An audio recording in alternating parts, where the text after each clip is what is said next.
Welcome to Compass and Clock. I'm your host, Mary Copeland. This infotainment podcast explores how to live your best life now and well into retirement. We'll discuss topics in financial planning, housing, and insurance. We'll talk wellness, relationships, and leisure activities. A full, active life requires planning for your goals and preparing for the unexpected. I'll introduce you to a variety of guests, from knowledgeable experts to folks sharing stories of their life experiences and so much more, because life is big. All is intended to help guide you in planning for what you want now and need at any age. Like and subscribe so you don't miss a thing. Today, my guest is Ricky Seitz, and she's aged and is now 80 plus years young. And she has found that manufactured home park living is an ideal situation for her physical limits, as well as being a terrific, affordable community for socialization and support. Since our previous podcast, Ricky, you've been very, very busy. So thank you for squeezing me in and coming back on the show. Oh, thank you, Mary. It's a delight to be here. And I hope that anything that I've experienced can be shared with others. Fantastic. Well, based on what you've been up to recently, today we're going to talk about rent stabilization for low-income housing in the state of Washington. And there's a lot of ground for the two of us to cover in this short 25-minute podcast. So I'm just going to jump right in, okay? Yes. My first question to you is, how did you get involved in this, Ricky? Well, I got involved by mistake, probably. But what happened is I have moved into this manufactured home park, and I love it here. And it appeared to be a very stable situation. However, last year, the rent for our land beneath our manufactured homes was raised 17%. For people on fixed incomes, this is a shock and also unaffordable for many. So when this happened, I felt like I better not be a victim. We better get into this problem and solve it. Well, way to take action. I applaud you. So what was your starting point to save the residents at your 55 and older manufactured home park from basically being evicted and homeless, from what I understood when you and I were having a conversation a few days ago? What has happened is there are people with all types of income in this park. There are 207 units here. And I would say we have everybody from people on food stamps now to people who can easily afford what they're living in and use it as a summer home. So what we have here is my personal concerns took over, as did many others. And we banded together to say, what are we going to do about this? And it was very informal, ad hoc kind of a congregation of people that got together, mostly dog walkers. And among this group is a woman who used to be a union organizer. And her name is Chris Walker, and she is an organizer, which we needed desperately to figure out what we should do next. Go ahead. Well, no, I didn't know so that was your starting point. That was our starting point. First, the shock theory, and then moving ahead and saying, okay, what do we do about this? Okay. And having in our midst somebody who was a very good organizer, which was very helpful. So then what did you find out when you started looking deeper into this crisis? What we did find out was this is a nationwide crisis, not just local, not just our park or even the state of Washington, but it has become a nationwide problem for manufactured homes in parks.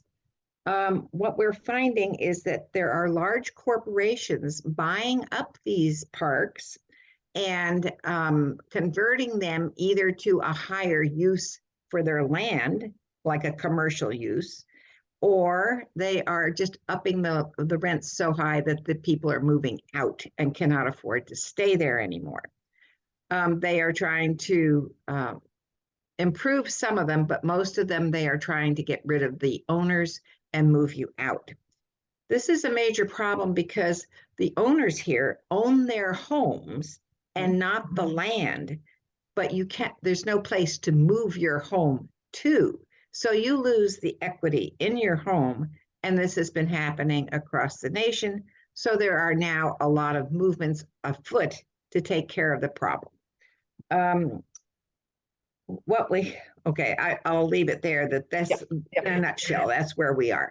And the one thing that you did tell me that I want to make sure that you cover is a manufactured home park. Individuals or couples can buy the manufactured home. They will own it. It's their home, but they rent the land that the property is sitting on. And you told me that their homeowners insurance is different.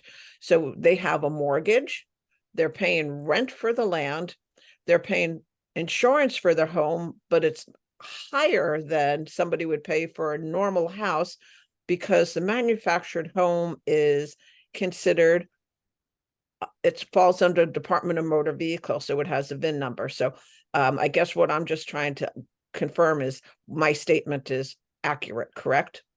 Your statement is accurate. And the interesting thing about that is it's kind of a blended situation, because when you buy or sell the home itself, it goes through a normal real estate transaction, but it is in fact a motor vehicle. So you're dealing with two different departments from the state when you start working on buying and selling manufactured homes.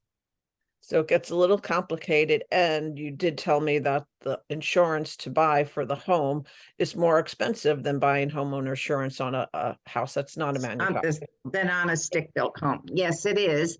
And in a manufactured home park. In a manufactured home park. I can't speak to it outside a manufactured home park, but it's not only that, but your taxes are based on real estate taxes during the year, and your insurance is based on motor vehicle insurance, manufactured home. So you have a very confusing situation which crosses departments at the state level as well. Complicated, so even more. It gets there. We're finding out all kinds of things here. Okay. So it sounds like your findings set you into action, though, what you found out. So tell us that next step. Tell us. All right, this next step, we had a small committee, about 6 or 7 of us, that got together to say, okay, what next? And what next was we had to notify the owner that we were concerned about the raise in the rent, the extremely high raise in the rent. And we put together a petition for a letter to the owner saying, please meet with us and let's discuss what's going on here because of the dire nature of what could happen to many people. We were denied the meeting, and they simply did not want to meet with us or talk to us about it. So the next step is that we needed to find out how we could have a voice. And we thought, well, part of that is there are over 17 manufactured home park communities in our city and area here. So it has a large population of the older people over 55 that are now living in these. And we put together a group from all of these parks that went down to the city council and talked to them about what was going on and what we could do about keeping the large corporations from buying out this land and converting the land to a higher use for income for them. Okay, so I'm going to interrupt you for 1 sec because you're getting ahead of me here. Okay.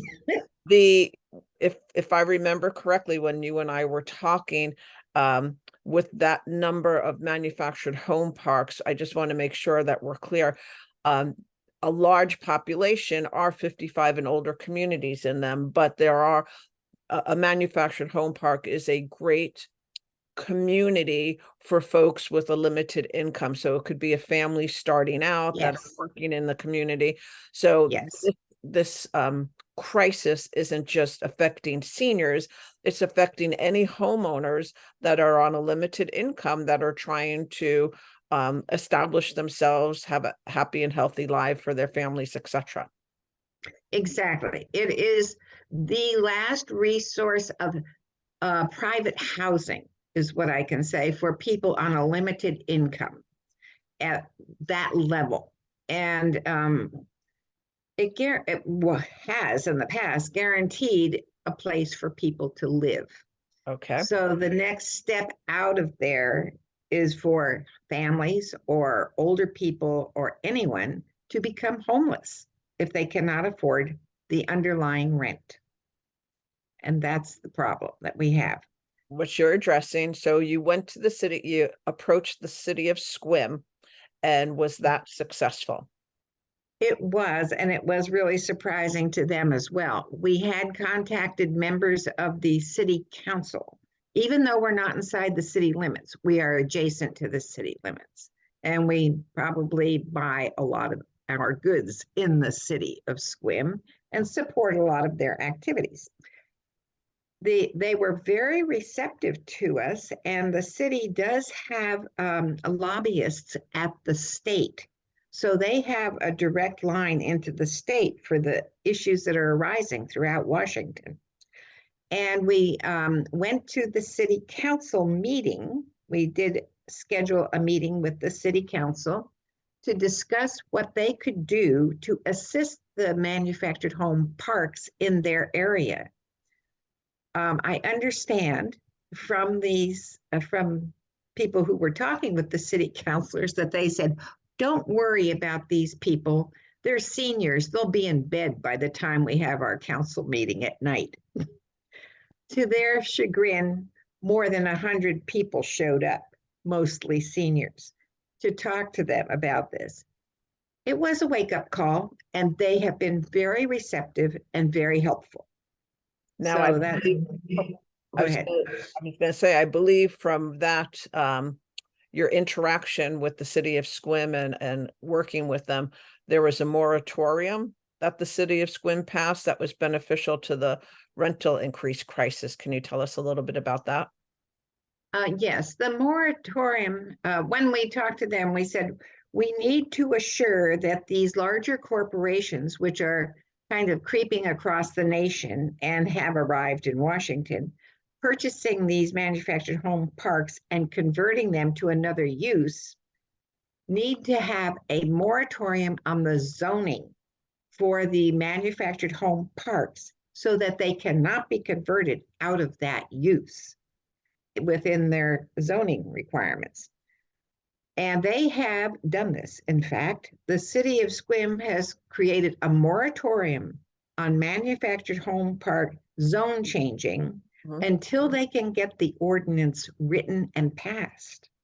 So in fact, it's it's killed it.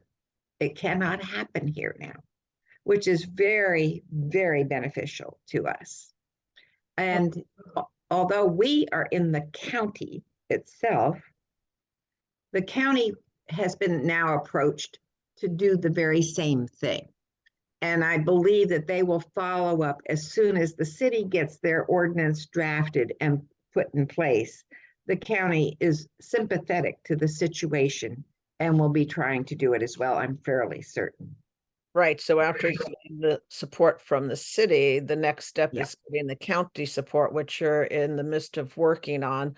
But Right. somehow at this point now, the state of Washington is involved. So how did it get to the state level?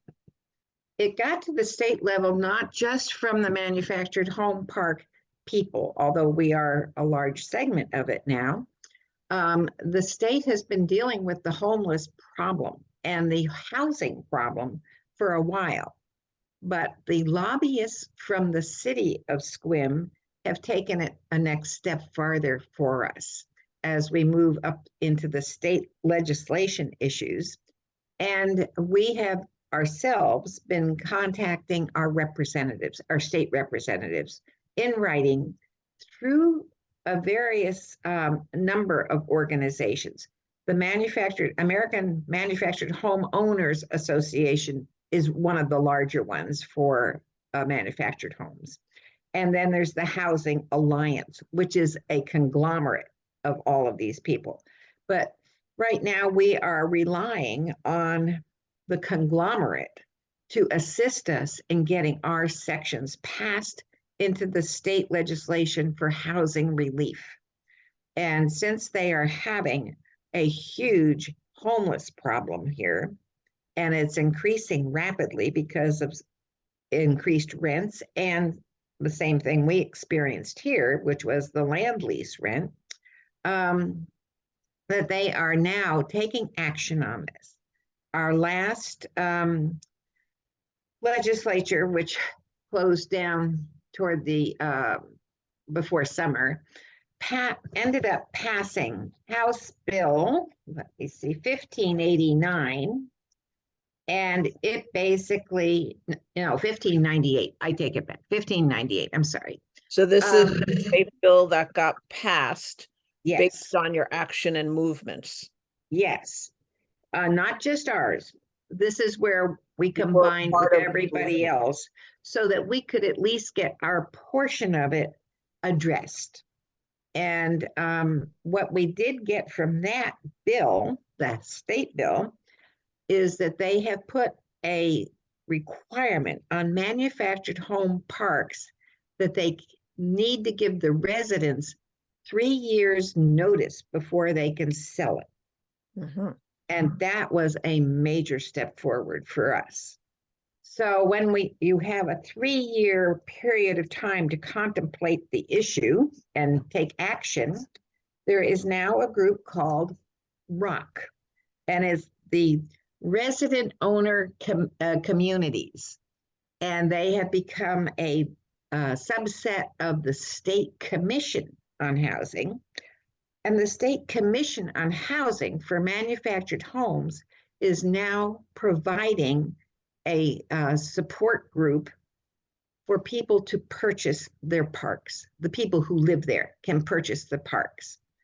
And they will provide the paperwork, they will provide the forms, they will provide the assistance in getting funding, they will work with you to get HUD funding, and they are basically representatives for owners of manufactured home parks, which is wonderful. So ROC, is it like it sounds, ROCK? It's ROC. ROC. So if somebody were to Google it, yes, they could find it. Okay. Yes, they could. ROC for the state of Washington. Okay.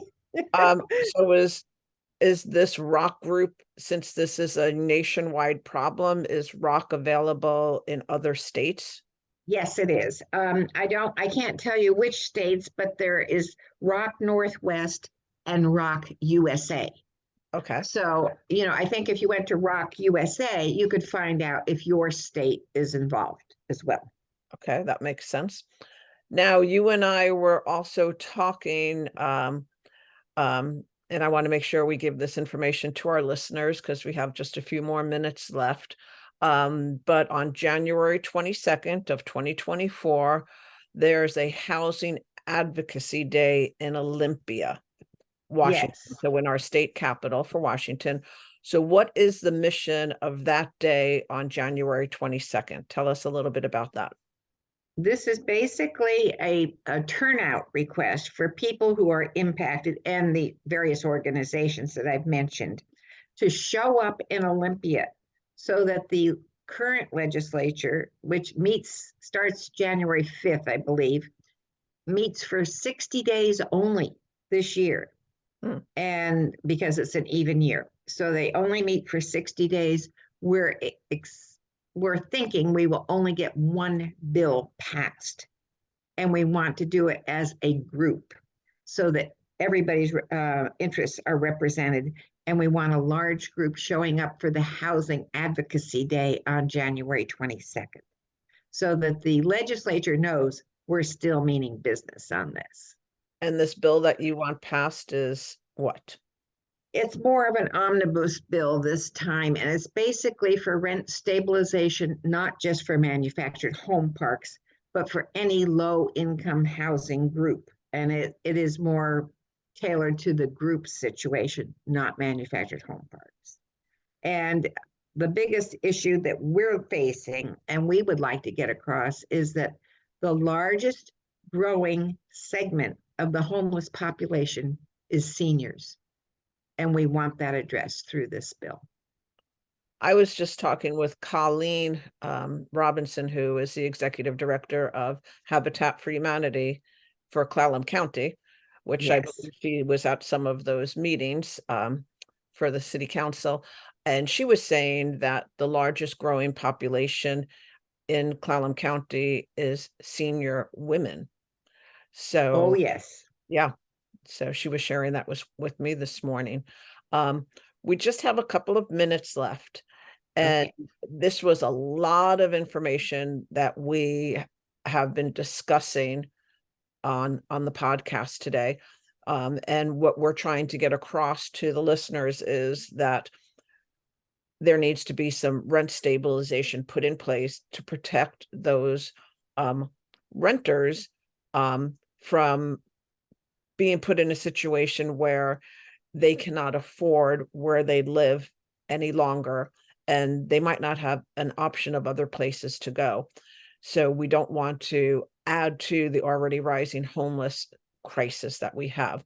So what would you give as advice or any last words to share with our listeners if they're renters and what they should do, whether they're in the state of Washington or elsewhere?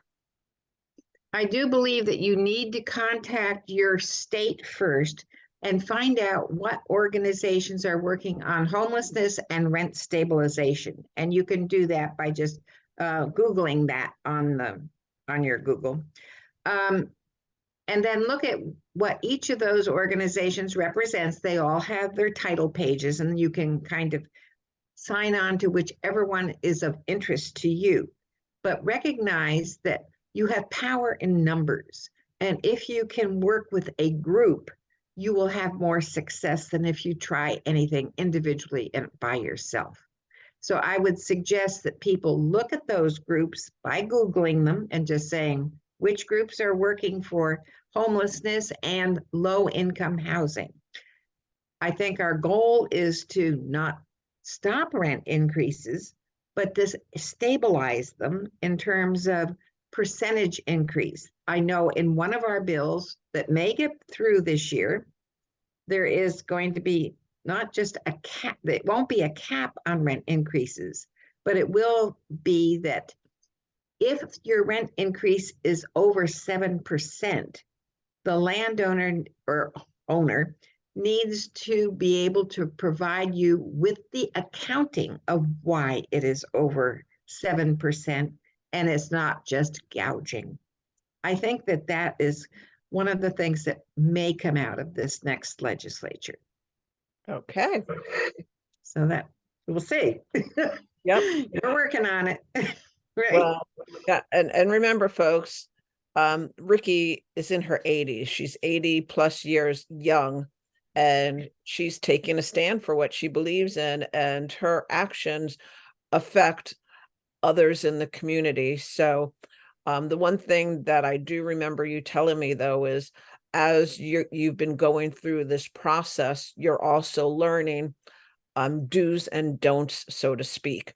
And so if others are going to take this on in their community, they really need to understand what they are allowed to do so that they're doing it properly and legally, so that all their efforts are not for naught because they did one thing incorrectly that makes the whole project blow up. So definitely dot your I's, cross your T's, and find out what's going on out there. Ricky, thank you again for your unrelenting efforts on behalf of your fellow residents and others in the state of Washington, and for bringing this to our listeners' attention, because this is a problem nationwide. And I really believe that your inspiration and actions can get others to do something in their state. So listeners, until next week, goodbye. Ricky, thank you again so much. And everybody, take care. Thank you very much, Mary. It's been a pleasure. And go get them, everybody. You need to work on it. Thank Exactly. you.